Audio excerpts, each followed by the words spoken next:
actually, the really wonderful thing is how little we know about them.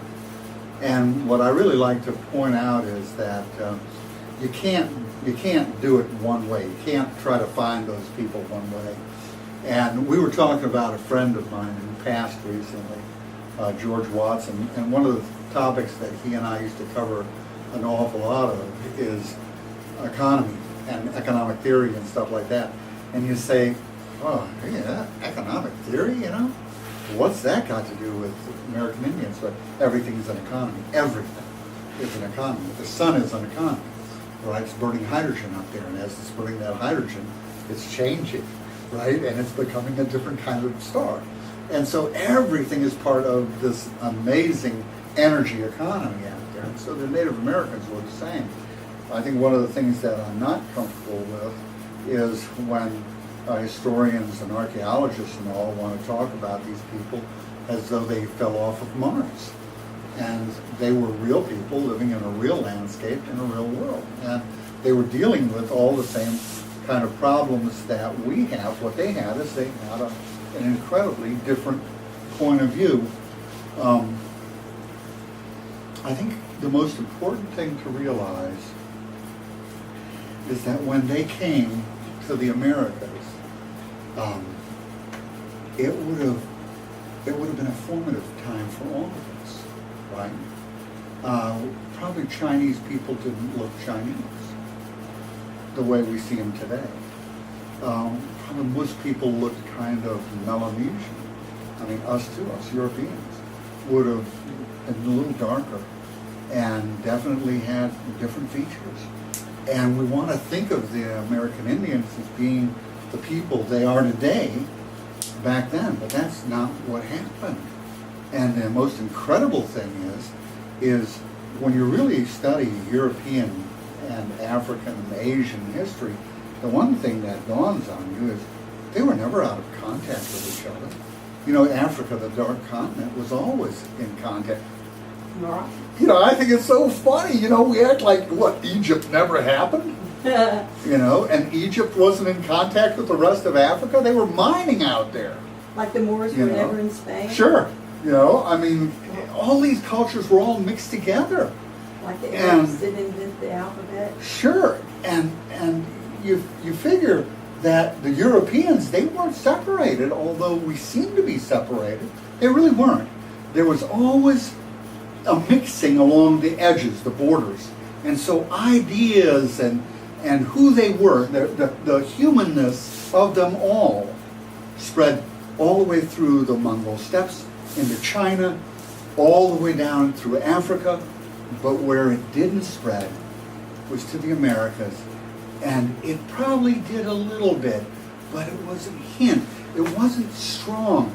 It wasn't like the trade relationships that you get in Africa during those times, or Asia. It was very, very meager. And so whatever came over with people like Eskimos. You know, I got a kick out of it. During the Cold War, we wouldn't allow Eskimos to go home and visit their families. Yeah, well, what? Of course we did. Of course we did. No, their families were in Kamchatka, across the Bering Strait.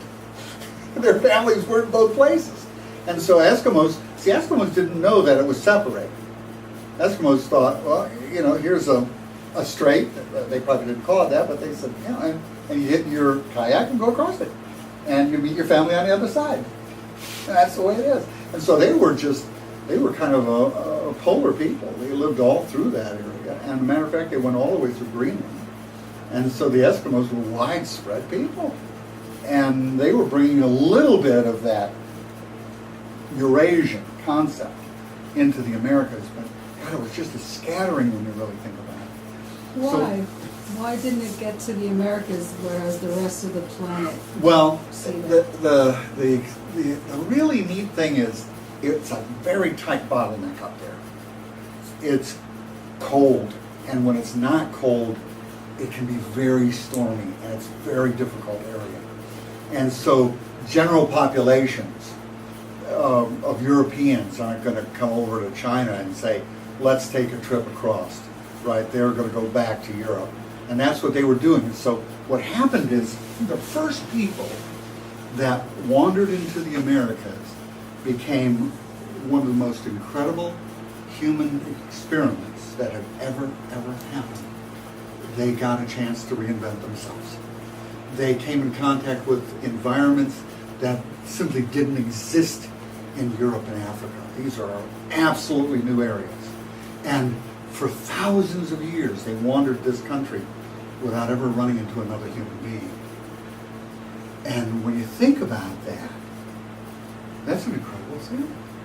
And when we came over, that's what we bumped into, was a really alternate humanity.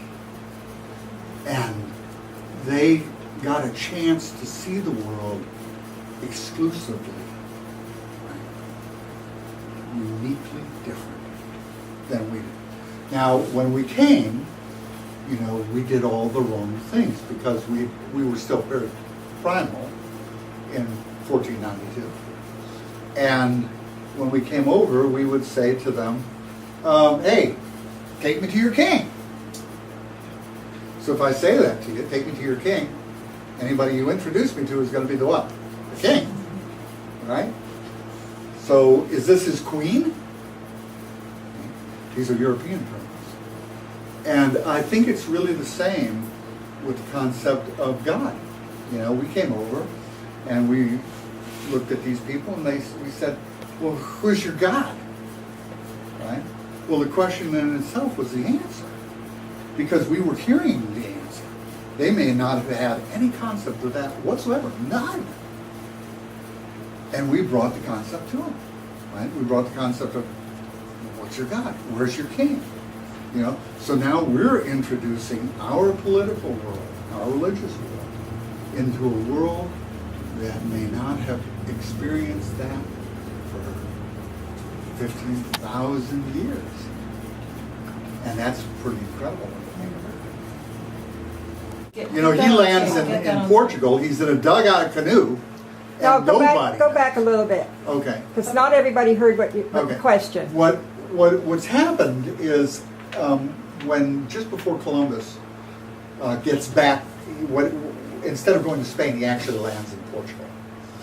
And when he gets there, like 3 weeks before, this canoe washes up on the shore, and there's a guy in there, and he doesn't speak any European language, and he's dark-skinned, and he's in a dugout canoe.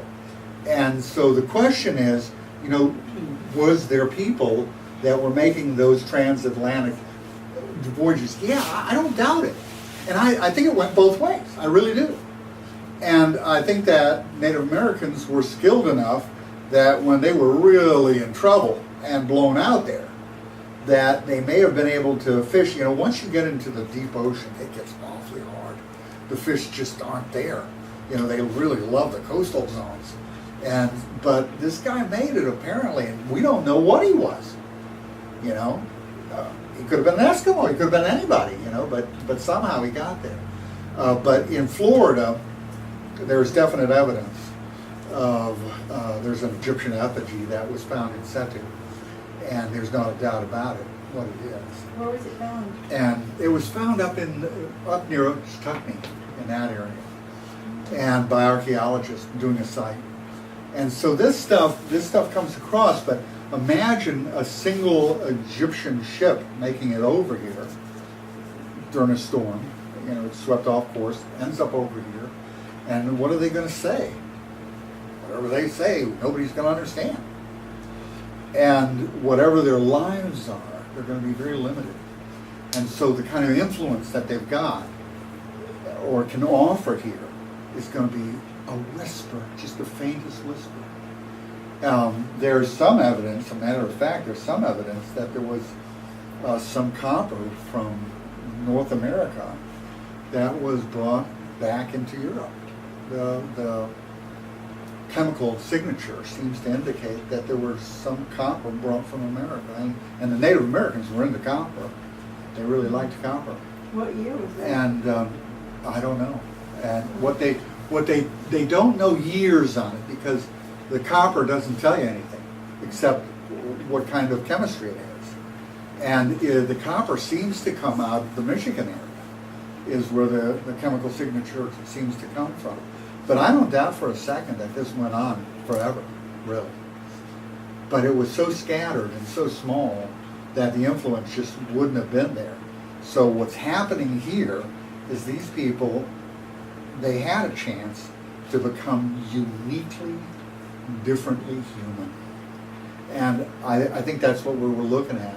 And when I see people interpret them, when I listen to archaeologists, and it's not that I don't have an axe to grind or anything like that, but when I listen to archaeologists and scholars and university people, I listen to European words. I listen to European ideas. They're still talking to me about kings and queens. And I'm going, where are you getting that? Well, Menendez said this is the Calusa king. Where did Menendez get it? Right? He said, show me your king. Right? There's a beautiful image. I really love it. When Menendez gets to Mount Key, you guys are familiar with it probably because Charlotte Harbor, and you've been down there how many times? And Menendez comes to Mount Key, and he walks along this. He walks along a boardwalk. I'm putting that in there. The Spanish don't call it a boardwalk because they don't know it's a boardwalk. But he walks along this boardwalk, and he comes to this building where the king is. Right? Note my words now. Be thoughtful. Where the king is, and he says, "Well, I'm going to go in there by myself, right, and meet the king of the Calusa." And so he takes 20 armed guys with him. And he walks in, and of course, you can imagine what's going on. You know, I love you guys because you understand what I'm talking about with South Florida, the intensity of the sunlight. And suddenly he's in a very dark building. And his eyes are adjusting, and they send somebody over to get him, to bring him in front of the person that's the king. And so he walks in with these 20 armed men, and he approaches the king right away, walks right up to him. And the guy, his name's Carlos, jumps up, that's our name for him, jumps up and leaves. Right? When would you approach somebody who's a special person? When would you just walk up to him? If he was in Europe, if Menendez was in the court of Charles V, or Henry VIII at that time, as a matter of fact, you think you'd walk up to the king? Not without losing your life. Right? That's an impossibility. And here he walks right up to who he thinks is the king, and the guy gets up and walks away. Well, of course he did, because he didn't know the intentions. They had no idea of the intentions of what was going on. This is the Spanish description, by the way. And so there's a confusion in the Spanish description, and then all of a sudden he's not that close to the king, and the king goes back and sits on his throne. And this is the way the description goes. Behind the king, who is sitting on a dais, there are 500 men. To the side of the king is the queen. She also is sitting on a dais that's slightly lower. And she's got 500 women behind her. Right?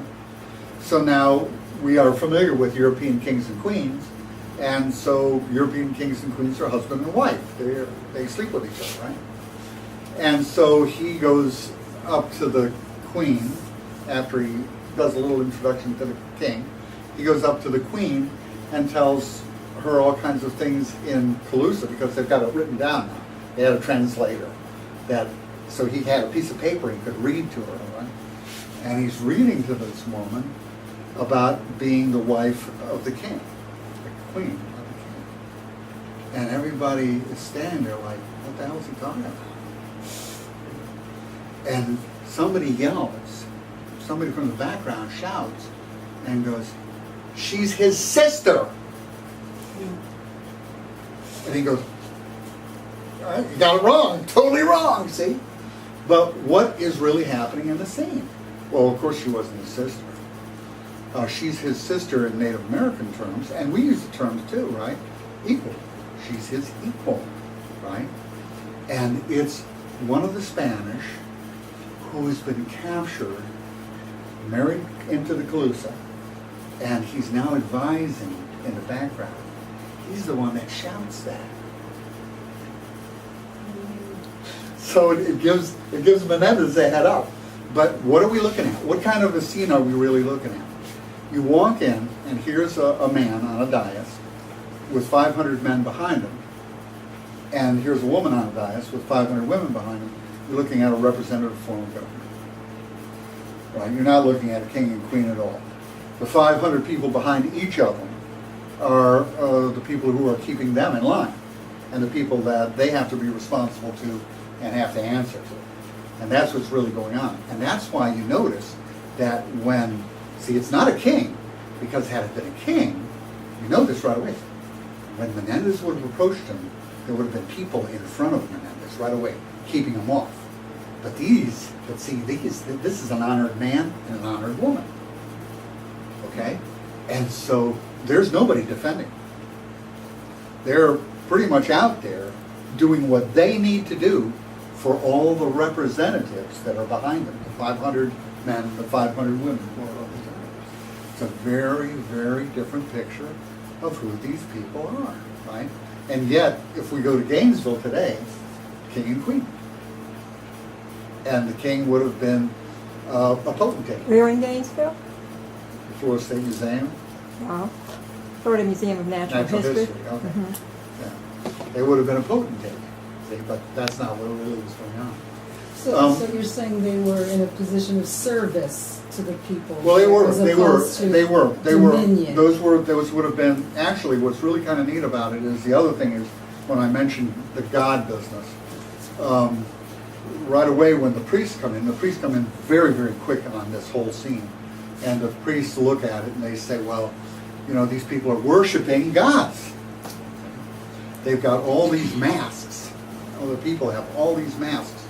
When they get there, what they see is groups of women singing, right? Menendez passes one group of women and another group of women, and then outside the windows of this huge building, huge enclosure, it can comfortably, this is a single room that can comfortably hold 2,000 people.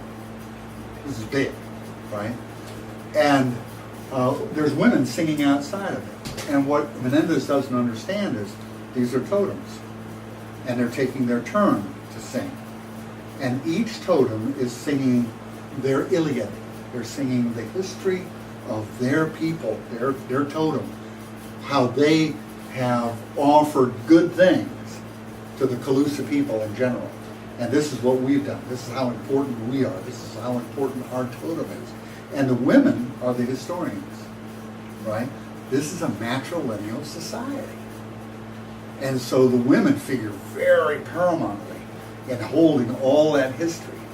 And they're the ones telling these stories. And see, if Menendez really had understood Calusa, he would have understood that what he was hearing is he was hearing the history of the people that he was going to come in contact with and now negotiate with. But he didn't understand any of this. And so they think it's the same thing as Europeans. This is entertainment. They're entertaining us. But that's not what was going on. And the masks are totems. Just pure and simple, just like a totem pole would be. Right? The masks are totems. They're not gods. But of course the priest would look at them and say, "What are you doing? You're treating those effigies in a very special way. They're gods, right?" That's the interpretation. And so in today's literature, they are very polytheistic. But actually, when you really look at it, what do you figure? Are they polytheistic? No, those are totems. It would be like if you went to a European place and you ran into somebody who had a coat of arms, and they were telling you about their family coat of arms and how proud they were of all the things, all the services their family had given to the crown. Very same thing. And so that's what the Calusa actually were doing. That's what that scene is really about when you think about it. Now Carlos is a real problem, and so is the woman. You know, Carlos is the king. And I like calling him a cacique. That's a Caribbean term for an honored man and an honored woman. I think we have other chairs here if y'all want them. Yeah, that's all right, carry on. Okay, all right. But that's what they would have been. They would have been an honored man and an honored woman, and indeed she would have been sister-like, but not his blood sister. And both of them would have been selected. And they would have been selected by all of those 500 people on both sides. And all of those 500 people were representatives of very specific kind of things like totems, clans. That's about the same thing. But then you have all these societies. The three major societies with our people, with the native people here in Florida, is you would have had the War Society, the Peace Society, and the Contrary Society. That's what we call them now. I don't know a real term for the Contrary Society, but the Contraries were the most serious part of the whole thing. I mean, they're really a difficult thing. What a contrary does is when you decide that you're going to become a contrary, that's a huge undertaking because you do everything opposite that everybody else does. What the American Indians understood is you don't want everybody in your society to be the same. You don't want to look out at the world through the same glasses. We like that. We want everybody to agree. Everybody agree? Right? But in the Native American world, that's not a good thing. We want you to have your own opinion and your own ideas, because what you do is when you have your own opinion, you bring that to the table, and I get to see through it, and it changes me. And what contraries did is when a cacique got up and spoke real serious stuff. Now we're talking about boundary disputes now, fishing rights, who's been treading on whom, and who's getting angry with whom, and the cacique gets up and speaks. You got a contrary that stands behind the cacique making fun of him, right, in Panama. The reason for it is everybody has to know it's a man standing there, or a woman, and either he or she has their opinion, and that's what that is, an opinion. And everybody needs to get the picture that we don't take this so seriously that we act on it immediately. We talk about it, and we make sure everybody understands it. So that's kind of what a contrary is. Contraries are the punishers. And by the way, these are still Native Americans, and they still practice this. One of the things I think is a real fascinating story is this is Apache, and did it apply to us? Yeah, it did, but in a very different way, and we've lost it. So we'll never know exactly how it worked in our society. But the Apaches, what they and of course they weren't the people that we know today, living way deep into the West. That was actually an Eastern tribe that everything pushed west with the coming of the Europeans. Okay, and so you're looking at a lot of tribes that are in motion now. Everything's in motion once the Europeans get here. But the Apaches had this thing where, say you've got an ornery child, right? Well, how do you deal with an ornery child? How would anybody deal with an ornery child? In the Native American world, what you do is you go to the elders, and the elders, they form a circle, they sit in a circle, and you talk to the elders. And you know what the elders are? They're guys who've done parenting. Right? You got an ornery kid, and all of these people, they've had kids, and so they have been through it. Their great grandparents, some of them, and so they got the picture. And by the way, they got a perspective that kind of goes, oh yeah, okay. So you sit down and you say, oh God, my kid, he's just in so much trouble. My kid's doing this, my kid's doing that. And the elders, they talk about it. Well, what did you do when your kid was doing stuff like that? Well, this is what I did. Try this, And so they do. They give you ideas that they tried that worked for them, and they talk about it, and then you go away and you go home and you try it. And the kid, he doesn't respond. He's really rough. He's a very difficult child, and he doesn't respond. So you come back, and this repeats itself over and over again. You keep coming back, and they keep talking, and everybody shares their ideas, and you keep going home and trying them. Finally, you come in, and nobody says anything. Right? They've tried it all. You've tried everything, and you still have an ornery kid. Now the clock is ticking. And now the contraries are going to be involved because nobody's got any ideas. The ideas have played out. So in the Apache world, they wait until you're at dinner with your child.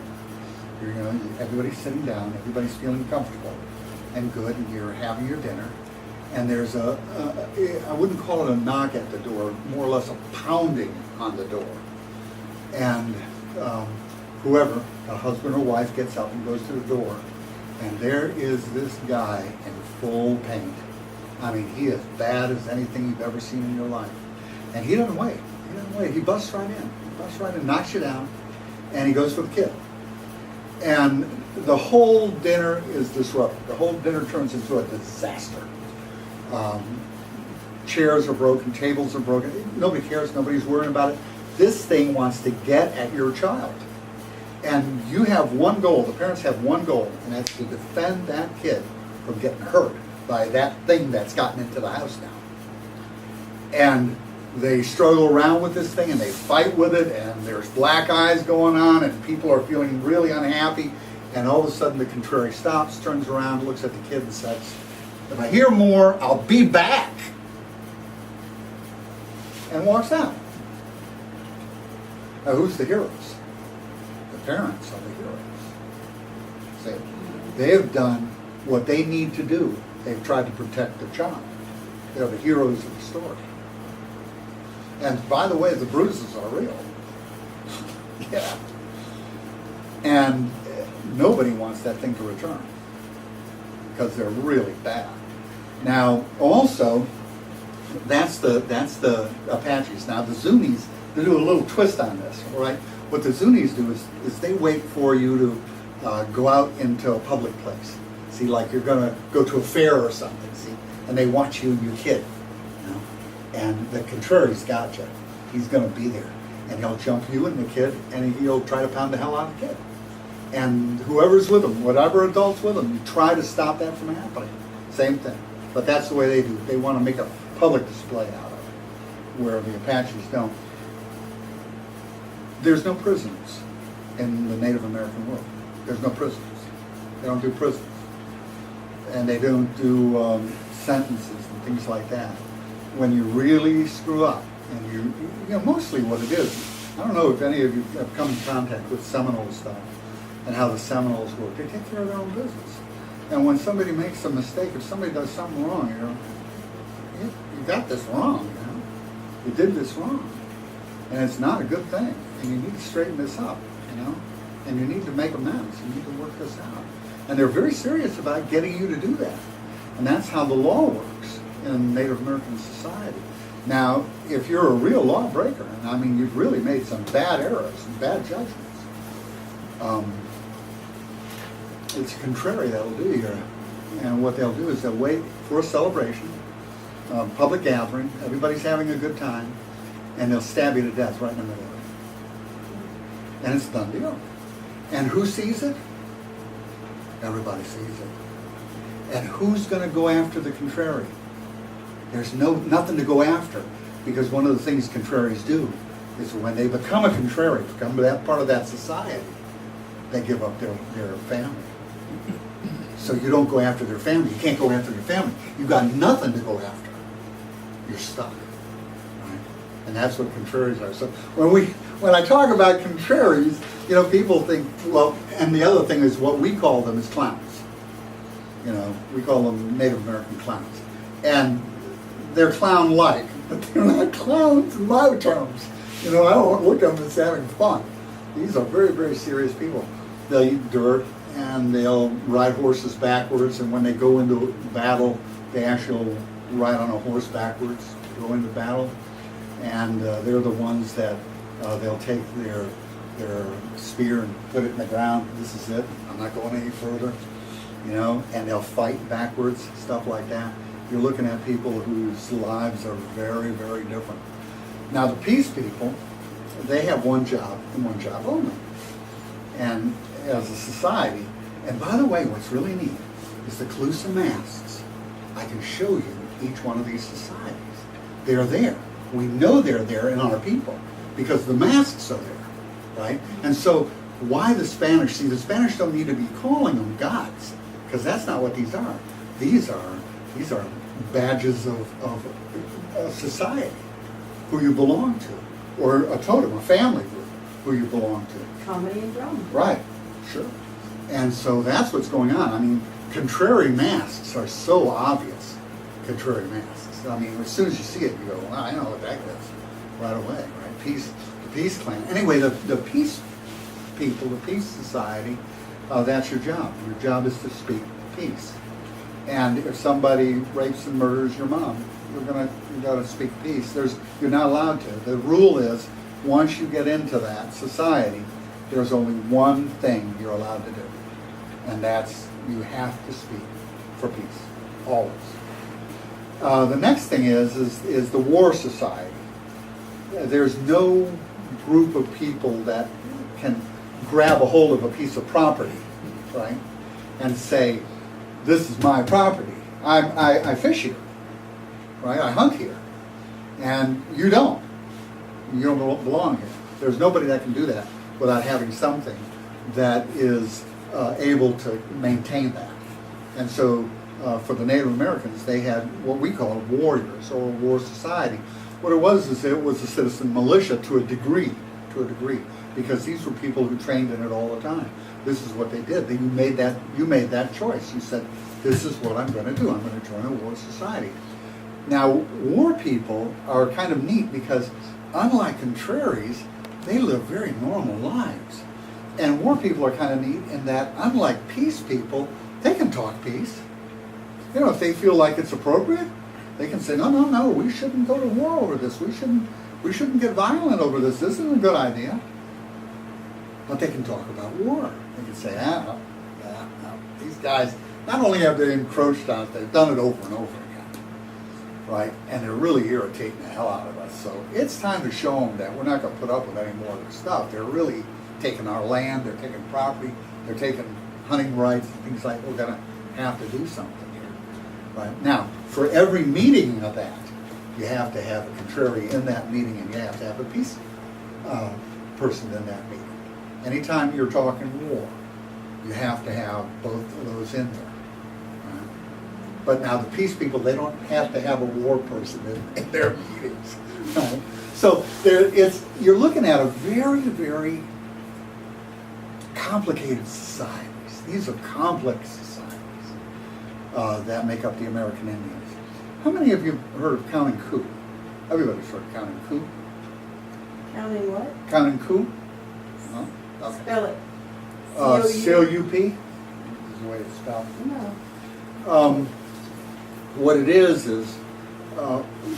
I get a kick out of this. I've got friends that they'll bring me stuff like books on the Comanches, and they'll say, "Geez, you read this stuff? These people are murderers. You know, I mean, they're killers. They're just killing. Look, I mean, I can show it to you." And I just kind of go, okay, you know, that's fine. But what were they really? What are you looking at there? Well, what happens very often in our society is who's the easiest to kill are the peace people.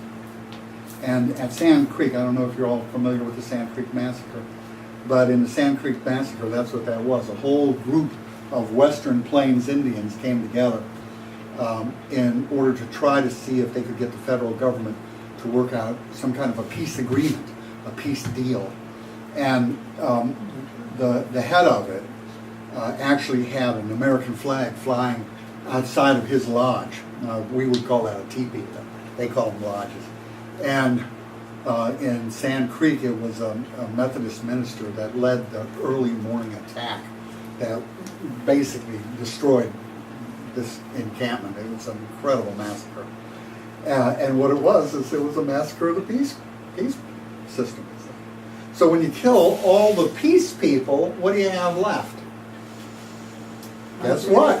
You've got the war society left. And it's kind of neat because in the Americas, all of your eastern tribes are matrilineal. Okay? And as they move west, as the Cherokee move west, right? As the Creek move west, as the Seminoles move west, something happens, okay? You're wiping out all the peace societies, all right? Now you got all the war societies, and suddenly I get the chance to do this, and I find it really kind of hard. I can talk to a Cherokee from North Carolina, and they're matrilineal. I can talk to a Cherokee from Oklahoma, they're patrilineal, right? You see it change? It just morphs itself, because what's happened is all the peace societies gone. The real heart of the system that they were pre-Columbian, before we got here, has been torn out of that. And now it's really the Native American people out there are what we've created, what we've allowed to be there. And the balance is gone. And boy, I'll tell you, when you get to meet them, you realize the balance is different. It's a very different world out there. The war society is very strong. And they really do honor vets and things like that. They're so deeply involved in the war society. And you shouldn't say, why? Because we wiped out the peace society.